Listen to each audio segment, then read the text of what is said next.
And welcome to this video about participle and participial phrases.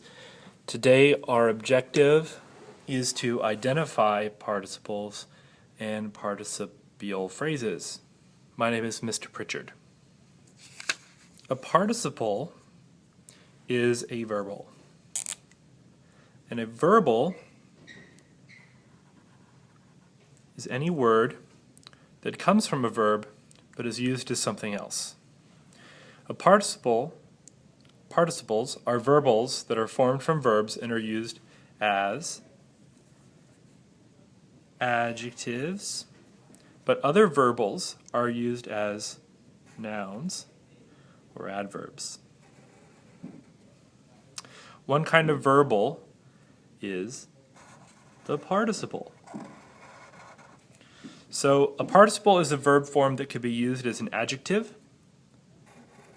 So we're talking about using verbs as adjectives. And there are two kinds of participles. The two kinds are present participles.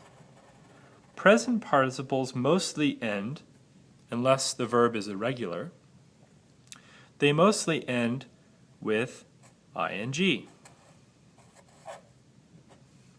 And there are also past participles. Unless irregular, past participles end in D or ed. So let's look at a few examples. Smiling, the winner accepted the trophy. Smiling comes from the verb smile, and it ends with ing. This makes it a present participle. Smiling is the present participle form of the verb smile, and it modifies the noun winner. So this word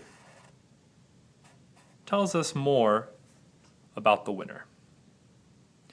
Here's another one. The old dented scooter was still reliable. In this case, the past participle dented is used to modify the noun scooter. It tells us which scooter we're talking about. Let's look at a few more examples. So in this first sentence, our excited meteorologists told us that the storm's name was Clive. What we're looking for when we're looking for participles is we're looking for regular participles. We're looking for ing, d, or ed endings. So here's one. This ends in d or ed. Now this comes from the verb excite, and it's used to describe the meteorologists. It tells us more about them. This is an adjective. Number 2, it was the worst storm in recorded history to reach our town.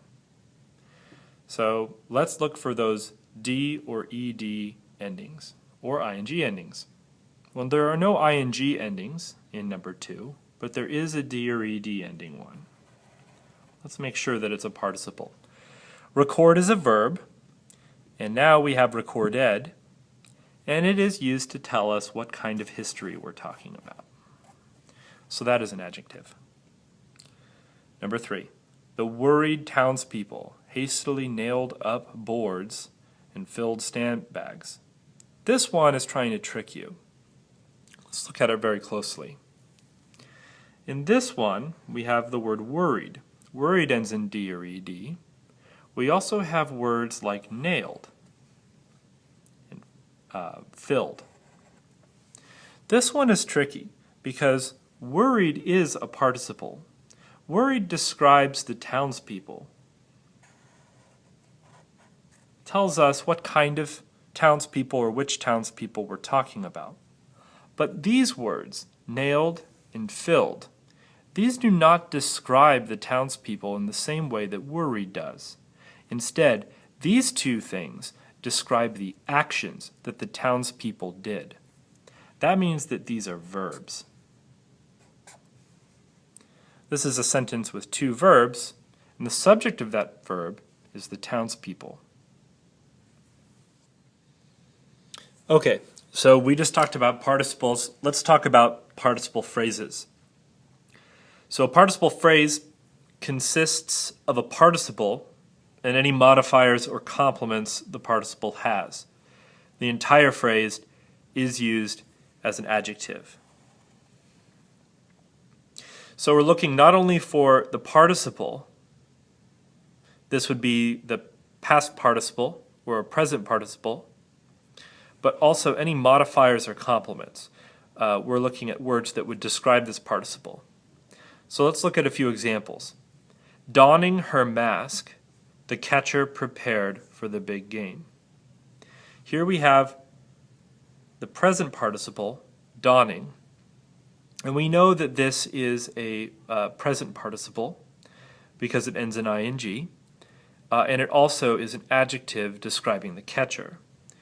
But also her mask is associated with this donning. It is the thing that is donned by the catcher.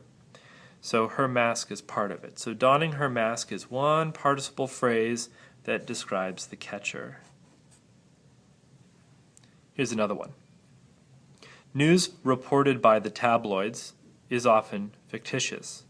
Here we have the past participle reported, and right next to it we have a prepositional phrase by the tabloids. This prepositional phrase is part of this participle reported. So this creates a participial phrase reported by the tabloids that tells us what kind of news we're talking about. All of these words are considered one adjective. Let's look at a few more examples. Few people know about the process required to become a knight. The first thing you should look about if you're looking for participles or participial phrases are the participles themselves. Past participles end in d or ed, and present participles end in ing. Here we have a word that ends in d or ed, required, and this is highly suggestive that it is a participle. We also have a prepositional phrase, to become a knight, which is associated with the word required, so this whole thing can be considered one phrase. In this case, required to become a knight is a participle phrase because it does describe the process that we're talking about. It tells us what kind of process. Number 2, by the 12th century, a program challenging to both mind and body had been developed. In this sentence, we have a possible participle, what you might think is a participle over here, developed, because it ends in d or ed. We also have the word challenging, which ends in ing. Both of these things you might think are participles, but only one of them is. Developed is not a past participle. We know this because not only is it the thing, the verb in the sentence, but it has these helping verbs. Had been developed. If it has helping verbs, then it must be a verb. So had been developed is a verb. But challenging is a present participle, and next to it we have the prepositional phrase to both mind and body. All of these words here operate as one participial phrase that tells us about the program. Tells us what kind of program. Number 3, boys growing up in noble households began training for knighthood at a young age. Here we have our ing present participle, and it goes all the way to households because growing up in noble households includes these prepositional phrase. And it describes the boys. So those are participles and participial phrases. Our objective today was to identify participles and participial phrases.